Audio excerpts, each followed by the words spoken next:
Hi everyone, welcome to my 2-week postpartum vlog. Sorry about the very lackluster background here. I'm trying to do this quite quickly because Bodhi just lost his first tooth, and it's kind of a big deal in our household because he's 7, and my kids, they don't get their first teeth until they're about 1. So it just means that they lose their teeth later. And he's the last one. Oh, Missy had a spit up. He's the last one in his year level to lose a tooth. And he just lost it about 20 minutes ago. He's gone to bed. And so the tooth fairy is going to come tonight. And the tooth fairy wants to be quite creative, so that tooth fairy has to make sure that she is ready to go. So this one's going to be kind of a quick one. Little Miss is doing very, very well. I had her weighed today. I had a midwife appointment with Julie. Goodbye. And she is now 7 pound 4. So she's up quite a bit. Her birth weight was 6 pound 7 and she's now 7 pound 4. So all the breastfeeding is fattening her up. And she's just eating really well. She spits up, I'd say every third feed. She has a big kind of spit up. My first baby had Bodhi would spit up after every single feed. He was just a very spewy baby. He would nurse, puke, nurse, puke, nurse, puke. And it's funny because I still have friends who will talk about, oh my God, do you remember how many times Bodhi vomited on me? And so this little lady, she's keeping it in, which is great. Can you go away? Why am I getting all of these notifications? Here we go. I'm going to put you on Do Not Disturb. So she's doing really well. She's put on weight. I can see her face filling out. I definitely felt like the first week, like I said last video, she seemed like she was still in the womb. She was so little and everything was kind of curled all up. And she definitely, I called her a little bug because she was just sort of like a little bug. And now she's like very alert during the day. She's having a lot more periods during the day where she's awake. I'm starting to see her little personality, which is really cute. She's definitely showing me her feisty side as well. She's got big lungs on her. She's got oh, she's sucking on my chin. She's got a very decent set of lungs on her. And that's one thing I would say this week that I've noticed that's quite a big change from last week, is that she was so sleepy last week. She would sleep all the time during the day. And now I feel like she's gotten to the point where she's kind of flipped, which is great because she's sleeping more at nighttime and less during the day. My video is doing that thing again where it just cuts off. So I'm just gonna keep rolling with it. However, the fact that she's awake more during the day means she is more selective in terms of who can soothe her. And the only person who can really soothe her right now is Mama. Bodhi's pretty good actually. He knows to say shh, shh, shh, shh, and sort of rock her. My mum kind of glazes over and just sort of holds her, and I think she gets a bit intimidated. And I can just see like my mum does not like it when she cries and isn't trying all the things to help soothe her. My mum sort of kind of freezes, I think, a little bit, which is totally normal and natural, and not everyone knows what to do when a baby cries. And she's quite specific in how she likes to be soothed. Like she likes big movements. She also, I think, she can sense if someone's timid with her.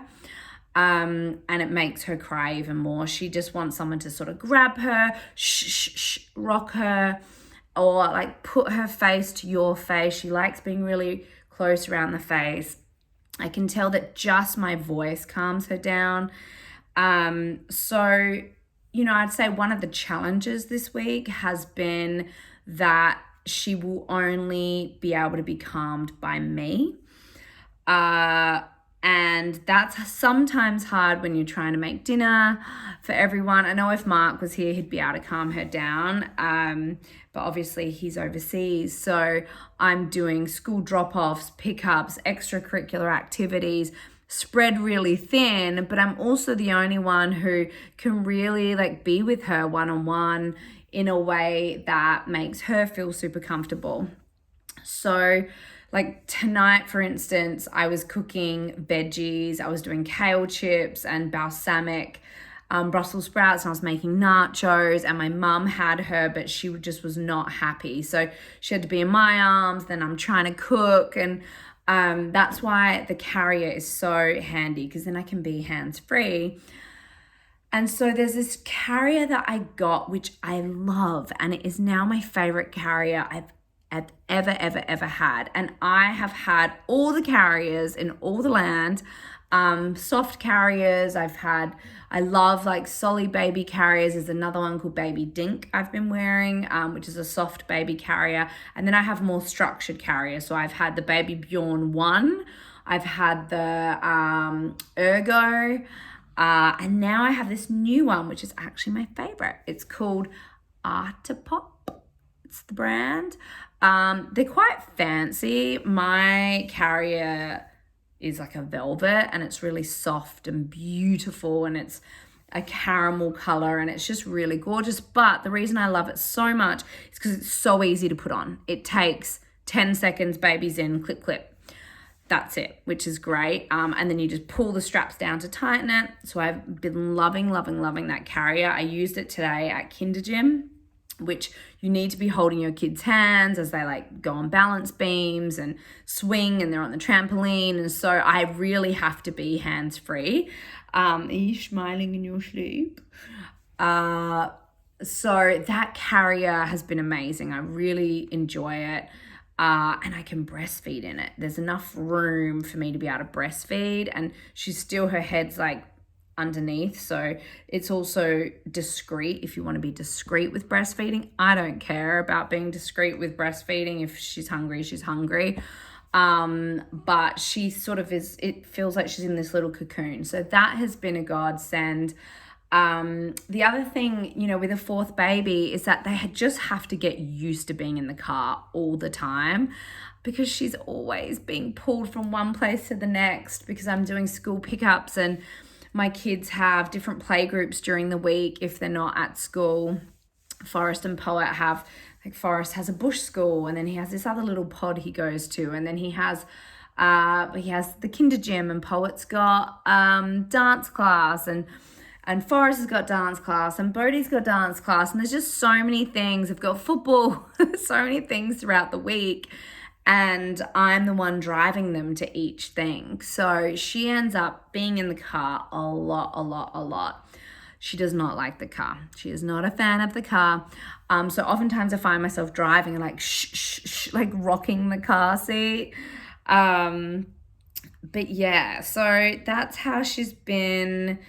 Just really sweet, gorgeous, loves getting kisses from the kids. I can tell she really looks at them, and she locks eyes and she engages with them, and I can tell she's observing them, and they're loud and crazy around her, and it's just the family that she's been born into, or the family that she chose.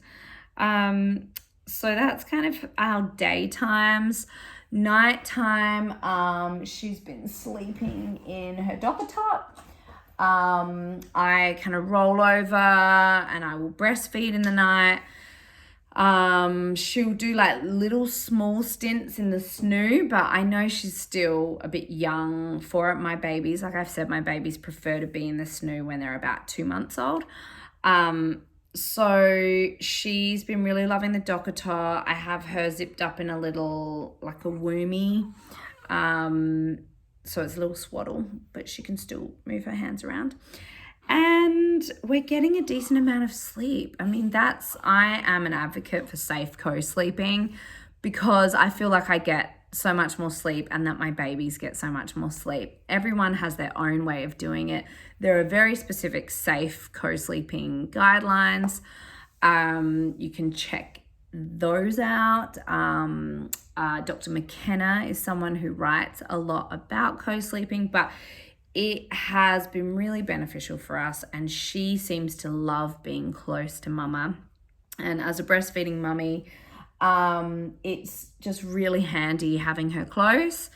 And I can always just like put my hand on her belly to make sure she's breathing, because you know what that's like when you have a new baby. You always just want to check on them and make sure that they're okay. But she's doing a few little 4-hour stints, which have been amazing.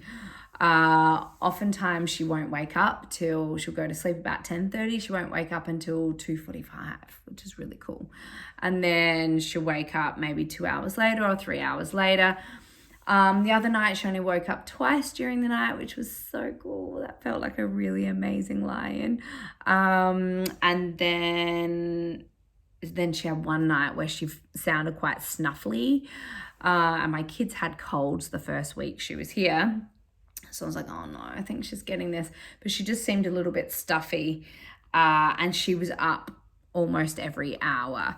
But that really has been it. Other than that, I feel good. My bleeding stopped today, 2 weeks of bleeding.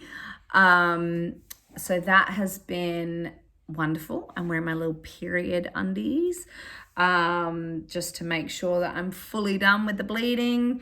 My body feels great. My tummy's still really smushy. I've been like Harry high pants. I'll show you what I've been doing is I've been wearing pants like this just to keep everything feeling more supported. I was wearing my belly bander every day, but it gets a little uncomfortable and it's quite bulky underclothes. And today was a summery day and I was just like, oh, am I really going to put it on? It just feels like really restrictive, but I know it's great and it's helping pull everything back in and it feels secure. I don't know if anyone else is like me, but after you give birth, you feel like you just want to hold your belly because everything's just sort of hanging out there and it just feels like it needs support. So I've been sometimes using my tubey grip that I got from the hospital. Otherwise, Harry high pants, and I wear high pants just to feel like there's that extra hugging there, which makes just my tummy feel better.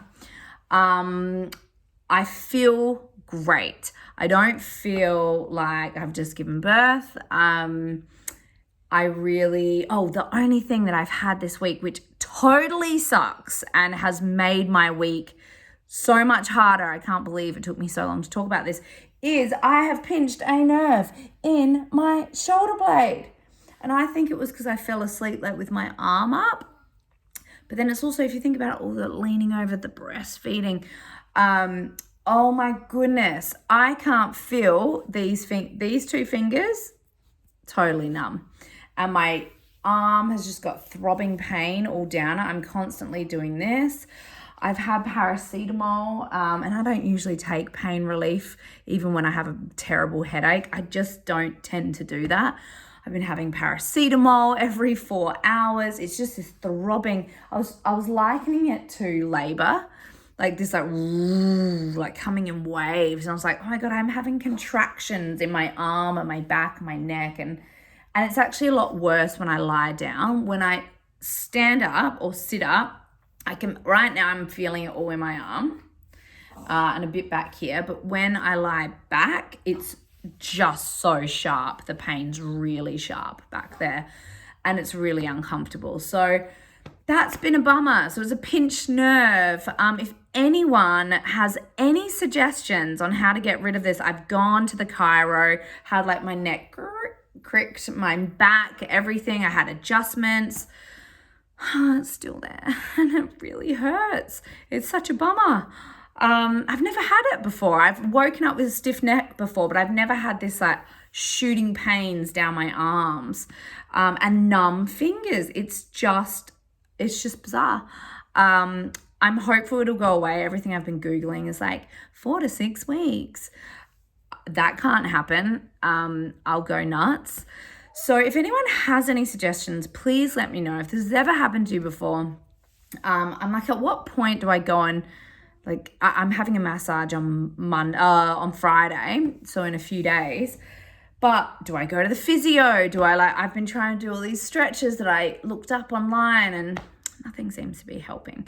So please let me know if you have any suggestions. Tonight I'm going to try a hot water bottle. And that's about it. But other than that, life is amazing. I'm in my newborn little bliss bubble. Everyone loves her. It'd be a lot easier if my hubby was here, but we are doing well. I have support. My mum has been amazing. She's been changing, well, she hasn't been changing nappies. I've been doing that. But she's been washing the nappies because I'm doing cloth nappies, which has been such a godsend, helping me keep the house tidy, looking after the kids if I need her to. So that has been a wonderful help. And same with my dad and my stepmom. They've been amazing. Anyway, I'm running out of time, so I've got to go. Sending love, and I will see you next week for week number 3. Mwah. All right, bye.